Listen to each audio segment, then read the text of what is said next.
Good evening, my name is Garrett, and welcome to The Last Call. Tonight's final drink is the Dalmore 12. This is a Highland single malt Scotch, obviously 12 years old, and a 40% ABV. Dalmore's more notably, they have a very interesting bottle shape, but on top of that, the silver stag on the front of it, and it just pops on a shelf. It's one of these bottles that you look at, and it does scream that bit of just uniqueness to it on that. Even the cork top itself has the stag head on it.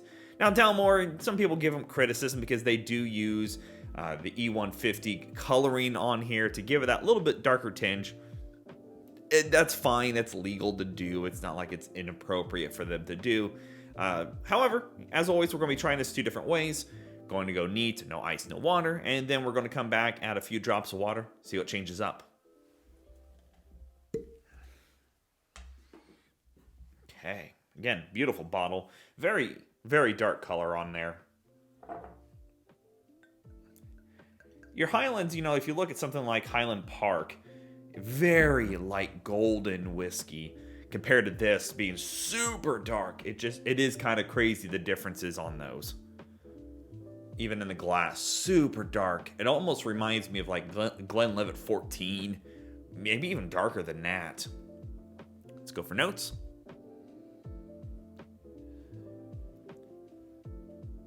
So you get this, for me, you get that bit of sweetness that Highland Parks are known for, that honey sweetness, but it's a little more subdued. But you do get that sweetness of Highland whiskeys in general. A little bit of orange zest in there. And it's got this funky note. It's almost like a earthy funkiness going on. It jumps up a little bit for me, almost to the forward. But you do get this beautiful orange zest going on, the sweetness of like a honey note, a little vanilla. But that funky note still shows up on there. Almost vanilla creamy, almost like a cream. It's got a vanilla cream, almost icing quality to it. Yeah, let's go for taste.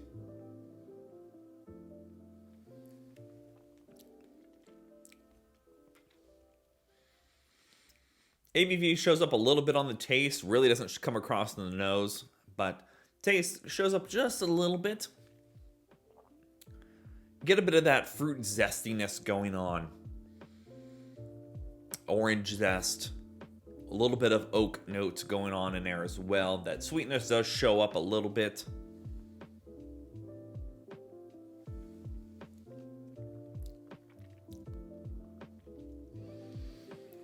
Honey notes, get a bit of like a raw honey taste in there. Overall, though, it's pretty solid on the taste. Nothing too crazy. I know a lot of people look to some of their the cigar malt, which is done in cigar barrels. It tends to be one of people's top whiskeys that they want to try, and it's like $150, $170 for a bottle. I can see why. I would be interested to try some of their others. They have like 5 or 6 different bottlings. I know at Total Wine, you can find their sherry cask version of this, and I'm like, I'm always a big fan of sherry cask things, so.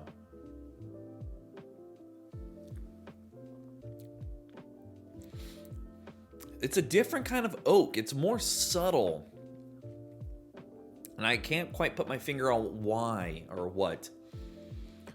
But that sweetness from that orange and that vanilla creaminess, really, it does kind of remind me, now that I've said the word sherry, it kind of reminds me of how a sherry feels. It leaves the mouth a little dry, not quite as dry as a sherry,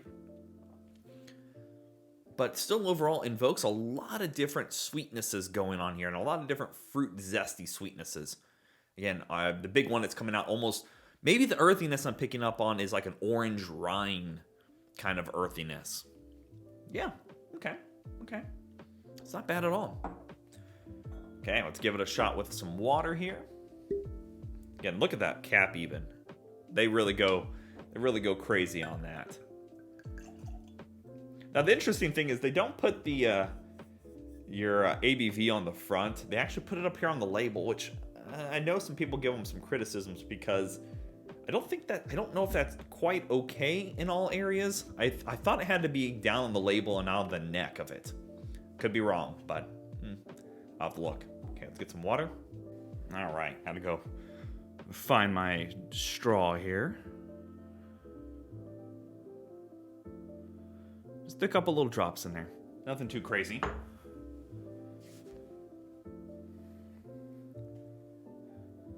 Let's go for notes.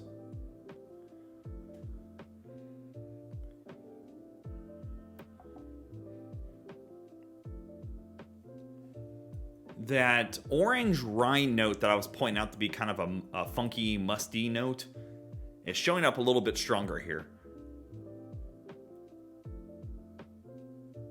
You're still getting a bit of that orange and the vanilla and the sweetness, almost like a sugary sweetness, but that earthy rind note is showing up a little stronger. Let's go for taste.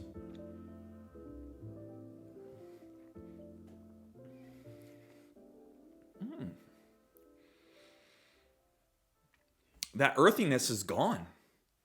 On the taste, it is just disappears. You get a lot more vibrant orange, and those sweeter characteristics are coming through almost to the forefront 100%. ABV really is gone at all.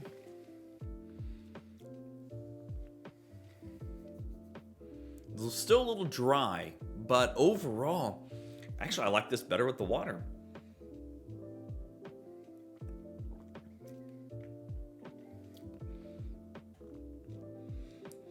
You get a little more orchard notes going on. That honey note is definitely raw honey, like right off of the comb. Just pungent honey, but it's not overpowering honey. Just enough to really kind of give you that sharpness that it needed. The orange rind is there, that sweet vanilla is there. It's honestly, it's dialed up from the standard version. Yeah. Oh yeah, 100%. The oak notes that I was getting originally, gone. They're still, basically gone. They're still there lightly, but nowhere near the neat version. That's really decent. As always, it doesn't matter what you drink or how you drink it, as long as you enjoy it, but I have to say that I'm a huge fan of this with a little water in there. Yeah, I really enjoy that.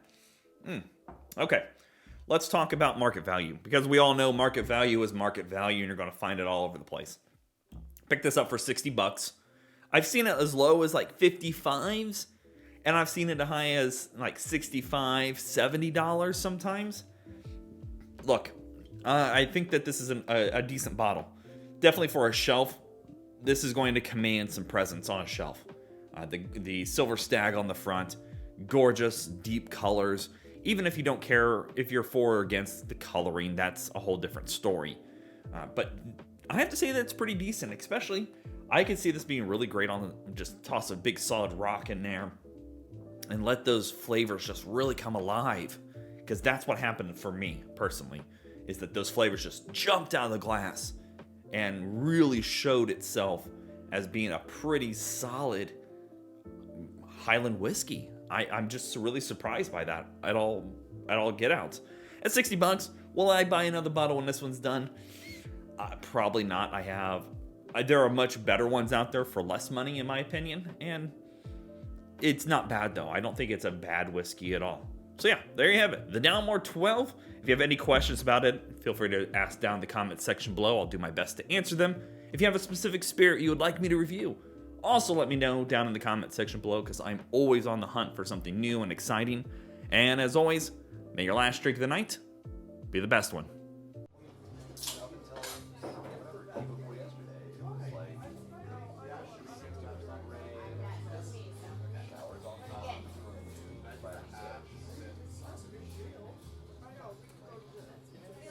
you know, and I really like it might